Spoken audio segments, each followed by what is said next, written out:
नमस्कार, one India Hindi देख रहे हैं आप और आपके साथ मैं हूं मुकुंद। देश के जाने माने संविधान विशेषज्ञ और कानूनविद फली एस नरीमन का बुधवार को निधन हो गया। वे 95 साल के थे। करीब 75 साल उन्होंने वकालत की प्रैक्टिस की। इस दौरान कई बड़े मामलों में वे पेश भी हुए। इंदिरा गांधी के शासनकाल में एडिशनल सॉलिसिटर जनरल थे, लेकिन इमरजेंसी लगाए जाने के कारण उन्होंने पद से इस्तीफा दे दिया। बुधवार को 95 साल की उम्र में उनका निधन हो गया। उनके निधन के बाद प्रधानमंत्री नरेंद्र मोदी और राहुल गांधी ने ट्वीट कर क्या कुछ कहा, पहले प्रधानमंत्री नरेंद्र मोदी का ट्वीट आपको बताते हैं। पीएम मोदी ने सोशल मीडिया प्लेटफॉर्म एक्स पर पोस्ट कर लिखा, फली नरीमन जी सबसे उत्कृष्ट कानूनी दिमाग और बुद्धिजीवियों में से एक थे। उन्होंने अपना जीवन आम नागरिकों के लिए न्याय सुलभ कराने के लिए समर्पित कर दिया। उनके निधन से मुझे दुख हुआ। मेरी संवेदनाएं उनके परिवार और प्रशंसकों के साथ है। उनकी आत्मा को शांति मिले। बता दें कि इसके अलावा राहुल गांधी ने भी सोशल मीडिया प्लेटफॉर्म एक्स पर पोस्ट किया और उनके निधन पर शोक व्यक्त किया। राहुल गांधी लिखते हैं, फली नरीमन के परिवार और दोस्तों के प्रति मेरी हार्दिक संवेदनाएं, जिनके निधन से कानूनी समुदाय में गहरा शून्य पैदा हो गया। उनके योगदान ने न केवल ऐतिहासिक मामलों को आकार दिया, बल्कि हमारे संविधान की पवित्रता और नागरिक स्वतंत्रता को बनाए रखने के लिए न्यायविदों की पीढ़ियों को भी प्रेरित किया। न्याय और निष्पक्षता के प्रति उनकी प्रतिबद्धता और अनुपस्थिति में हमारा मार्गदर्शन, उनका रहना, उनका करना करता रहेगा। आपको बता दें, इसके अलावा एक लंबा सफर रहा नरीमन का।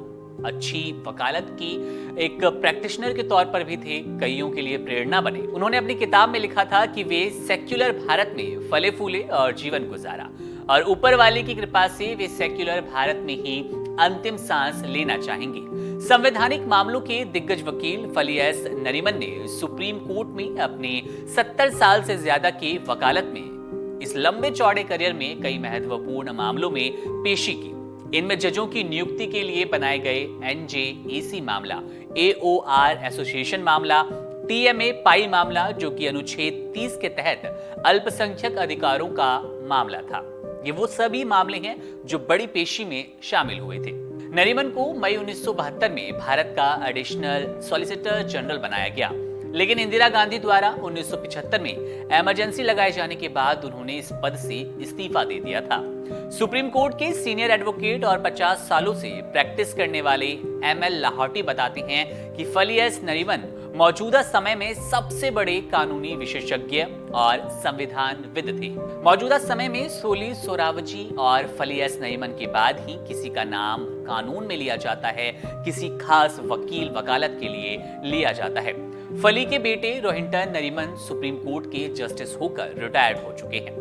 लाहौटी बताते हैं कि फली एस नरीमन को वे गुरु मानते थे। उनसे उन्होंने वकालत की बारीकी सीखी और ये भी सीखा कि कैसे सुप्रीम कोर्ट में सुनवाई के दौरान अपने आप को पेश किया जाता है।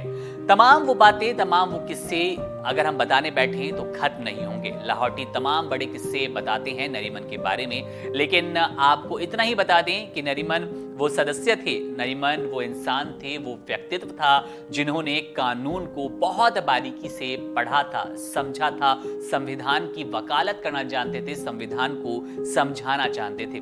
निश्चित रूप से भारत के लिए बड़ी क्षति है, कानूनविद के रूप में बड़ी क्षति है। संविधान को जानने वालों के लिए एक शून्यता का दौर है। उनकी कमी निश्चित रूप से पूरी नहीं हो पाई। प्रधानमंत्री नरेंद्र मोदी हो या फिर राहुल गांधी, दोनों ने शोक व्यक्त किया, जिनके बारे में हमने आपको बताया भी। आपके साथ मैं था मुकुंद। बने रहिए वन इंडिया हिंदी के साथ। शुक्रिया।